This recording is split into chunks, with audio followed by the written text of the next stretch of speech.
L'effet tunnel ne s'applique pas uniquement à la conduite. Quand vous testez beaucoup de produits, vous avez parfois l'impression d'être pris dans un tourbillon, à un tel point que vous en oubliez même de prendre du plaisir. Jusqu'au moment où arrive le produit que vous n'aviez même pas conscience d'attendre. Le produit qui vous fera l'effet d'un énorme coup de cœur. Et ce produit, justement, je viens de tomber dessus. Aujourd'hui, on parle du Nothing Phone 2A. Tous mes tests sont un peu articulés de la même manière, et en règle générale, j'attends la conclusion pour parler du prix des produits qui me passent entre les mains. Mais cette fois, je vais faire exception à la règle. Je vais le faire car le prix du Nothing Phone 2A est à mettre en corrélation avec tout ce que je vais vous dire dans ce test. 349 €.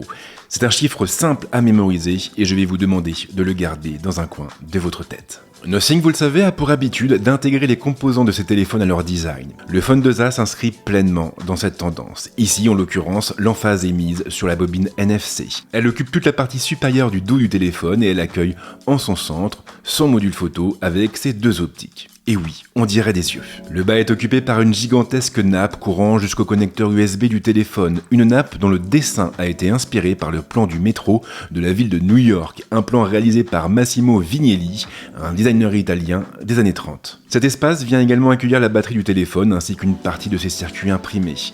La carte mère se trouve tout en haut, non loin des yeux du téléphone. Un choix finalement logique. Les yeux ne sont jamais très loin du cerveau. Pour recouvrir tous ces éléments, Nothing a opté pour une plaque transparente. Elle est faite de plastique et elle ressort légèrement du châssis pour donner une impression de profondeur à l'ensemble. L'effet est réussi, mais il sert surtout le propos. Tout a effectivement un lien et c'est ce qui donne du sens à ce téléphone. L'avant est un peu plus conventionnel. Un écran immense nous attend, percé dans sa partie supérieure. Un écran magnifique et qui s'accompagne en plus de bordures très fines, y compris la bordure inférieure. Un détail qui n'en est pas vraiment un. En temps normal, les nappes recourbées sont l'apanage des smartphones haut de gamme. Et c'est la raison pour laquelle la plupart des appareils d'entrée et de milieu de gamme arborent un menton assez proéminent. Or ici, justement, ce n'est pas le cas, et je vous le rappelle, mais on parle d'un smartphone proposé à 349 €.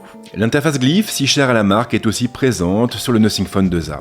Elle s'appuie sur 3 éléments lumineux placés autour du module photo. Ils sont accompagnés de plusieurs fonctions à la fois intelligentes et bien pensées. Ils seront notamment utilisés pour vous notifier d'une alerte ou encore d'un message, et même d'un appel entrant, mais pas seulement. En vous rendant dans le menu consacré à l'interface Glyph, vous pourrez en effet accéder à un minuteur visuel, ou même activer une option baptisée Progression du Glyph. Elle ne fonctionne qu'avec un nombre limité d'applications, mais elle vous permettra par exemple de visualiser l'arrivée de votre chauffeur Uber sans avoir à prendre en main le téléphone.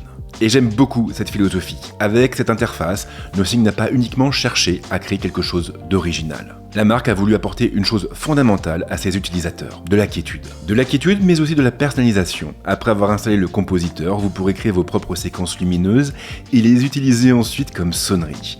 D'ailleurs, il sera aussi possible d'associer des sonneries différentes à vos contacts. Grâce à ce système, vous saurez immédiatement si c'est votre patron qui appelle ou votre mère. Et tout ça, une fois de plus, sans avoir besoin de prendre le téléphone en main. Mais surtout, l'interface Glyph vous permettra de couper facilement la sonnerie et de basculer sur le système de notification lumineuse. Il suffira pour ce faire de retourner le téléphone. Le basculement sera automatique et vous n'aurez rien à faire de plus. Toujours cette histoire de quiétude. L'interface, de son côté, est à la fois surprenante et rassurante. Surprenante car elle se situe dans le prolongement même du design du téléphone. Les visuels sont à la fois clairs et épurés, tout en monochromie et en pointillisme. Mais surtout, il se dégage une véritable impression d'unité. Les icônes et les widgets s'accordent à merveille et ils rappellent également les motifs présents au dos du téléphone. Ici, Nothing a d'ailleurs été assez loin. Le Phone 2A embarque des dizaines de widgets différents. Des widgets donnant accès à des informations fondamentales comme l'heure, la météo ou encore la boussole, mais permettant aussi d'accéder à la musique, à l'enregistreur, au podomètre ou même à l'appareil photo. Mais derrière, et c'est vraiment le côté rassurant, on est sur une version stock d'Android. Pas de surcouche en vue, Nothing a juste personnalisé certains éléments d'interface sans pour autant tout changer.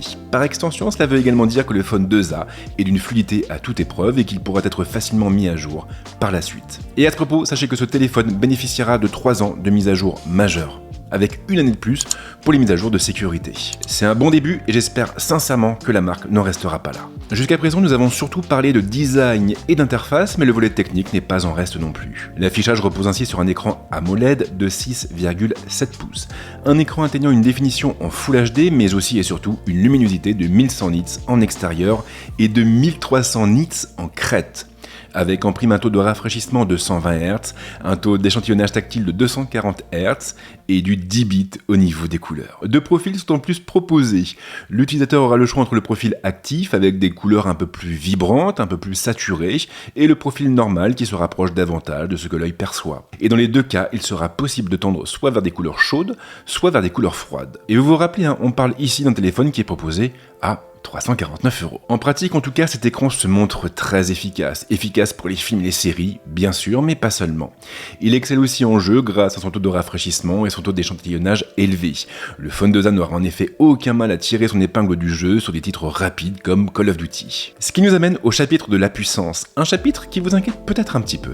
Car en effet, contrairement à ses illustres prédécesseurs, le Phone 2A n'est pas animé par une puce Qualcomm, mais par un Mediatek Dimensity 7200 Pro. Une puce gravée en 4 nanomètres d'après le protocole de TSMC et qui regroupe 8 cœurs avec une fréquence maximale de 2,8 GHz. Pour l'accompagner, on va trouver 8 ou 12 Go de mémoire vive suivant la version avec 128 ou 256 Go de stockage. Et si vous voulez savoir, vous avez 50 € de différence entre les deux modèles. Le Phone 2A avec 12 Go de RAM et 256 Go de stockage vous reviendra donc à 399 €. On reste calé sous la barre des 400 €.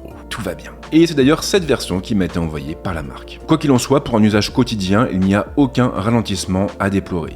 Le téléphone reste fluide dans toutes circonstances, même en basculant rapidement entre plusieurs applications ou en faisant défiler à toute allure le contenu d'une fenêtre. Il sera inévitablement moins à l'aise que les gros flagships sur les jeux, mais il ne sera pas catastrophique pour autant. Et si vous avez besoin de plus de puissance, vous pourrez activer l'extension de la RAM et ajouter ainsi 2 Go, 4 Go ou 8 Go à la quantité de mémoire vive embarquée à bord du téléphone, soit un maximum de 20 Go sur mon modèle, ce qui laisse un petit peu de marge. Genshin Impact par exemple tourne parfaitement sur le Phone 2A avec les graphismes réglés au maximum.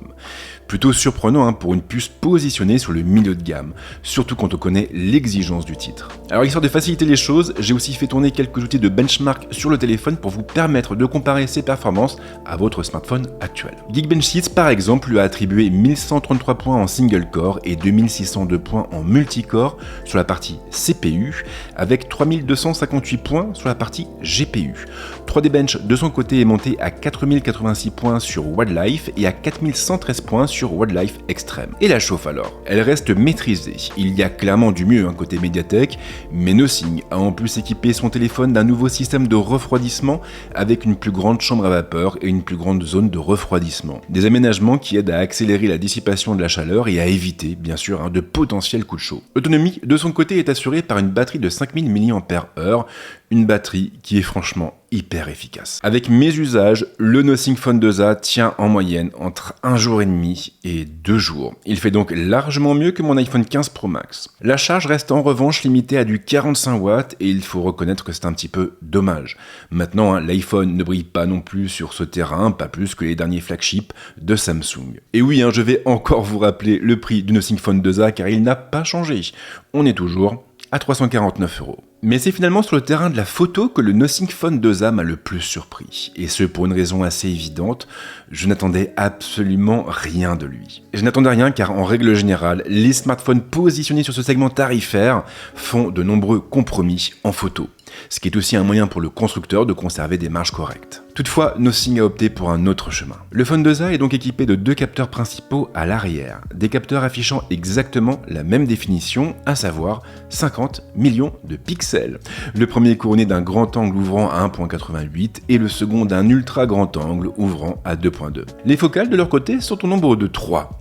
Le téléphone propose bien entendu un mode 0,6 fois et un mode 1 fois, mais la grande définition de ces capteurs a permis à Nothing d'implémenter un mode 2 fois pour des prises de vue un peu plus rapprochées. Un mode 2 fois que l'on retrouve sur le mode photo de base, mais également sur le mode portrait. Et en pratique, ça donne quand même de jolies choses. Les images sont plutôt piquées avec une dynamique des plus correctes. Le Phone 2A arrive à récupérer pas mal de détails dans les ombres et dans les hautes lumières. La mise au point est rapide et elle tombe plutôt juste. En plein jour, il n'a donc aucun mal à tenir tête face à des appareils positionnés sur le haut de gamme. Et ce, même s'il a parfois tendance à produire des images un petit peu trop contrastées. En basse lumière, les résultats sont plus inégaux. Les images sont un petit peu plus lissées et donc elles sont aussi par définition moins nette. Les algorithmes de Nothing parviennent cependant à contrebalancer un peu le problème sans pour autant aller aussi loin de ce que permet Google sous les pixels. Cela vaut pour la photo mais aussi pour la vidéo. Et une fois de plus, il sera impératif d'avoir une bonne lumière pour obtenir les meilleurs résultats possibles. Bon point d'ailleurs, il sera possible de filmer en 4K jusqu'à 30 images par seconde ou en 1080p jusqu'à 120 images par seconde. Il faudra en revanche basculer sur le mode ralenti, le mode normal s'en tenant à 60 images par seconde. On a aussi pas mal de fonctions intéressantes. On va pouvoir par exemple activer ou désactiver le HDR, mais aussi accéder à des filtres qui vont nous permettre de donner un petit peu de personnalité à nos photos. Par contre, si vous voulez pouvoir shooter en RAW, vous devrez impérativement basculer vers le mode expert. Un mode qui vous donnera la main sur la plupart des réglages habituels, comme par exemple la compensation d'exposition, la sensibilité ou encore la vitesse et la balance des blancs. C'est très sympa et pour tout vous dire, j'aurais aussi aimé retrouver un mode log pour la vidéo. Et nous va donc arriver à la fin de ce test et le moment est venu de répondre à une question fondamentale, le Nothing Phone 2A est-il ou non un bon produit? Et ma réponse est simple, claire et sans ombrage, oui, il l'est. C'est même pour moi l'un des meilleurs smartphones de ce début d'année 2024. Et c'est sans doute aussi le meilleur sur ce segment tarifaire. Parce que mine de rien, 349 €, ça reste une somme hyper accessible. Et pour ce prix-là, vous aurez du mal à trouver aussi bien du côté de la concurrence. Et puis surtout derrière ce produit, on a une philosophie, on a une vision, on a une direction artistique. Et c'est ça qui donne énormément de charme au Phone 2A. C'était la première fois que je testais un smartphone Nothing et j'avoue avoir été complètement séduit par la proposition de la marque. Bref, pour moi, c'est un grand oui. Et si vous cherchez un smartphone abordable, alors n'hésitez pas, vous ne serez pas déçus. Merci en tout cas de m'avoir suivi jusque-là. Et comme d'habitude, si vous avez des questions, les commentaires sont là pour ça. Et si vous avez envie de me soutenir, pourquoi pas, eh bien, vous pouvez lâcher un petit like et vous abonner à la chaîne. Et en ce qui me concerne, comme à chaque fois, je vous souhaite de passer une excellente semaine ou un très bon week-end, suivant le moment où vous verrez cette vidéo. Et on se retrouve très vite avec d'autres contenus ici, mais également ailleurs. Ciao.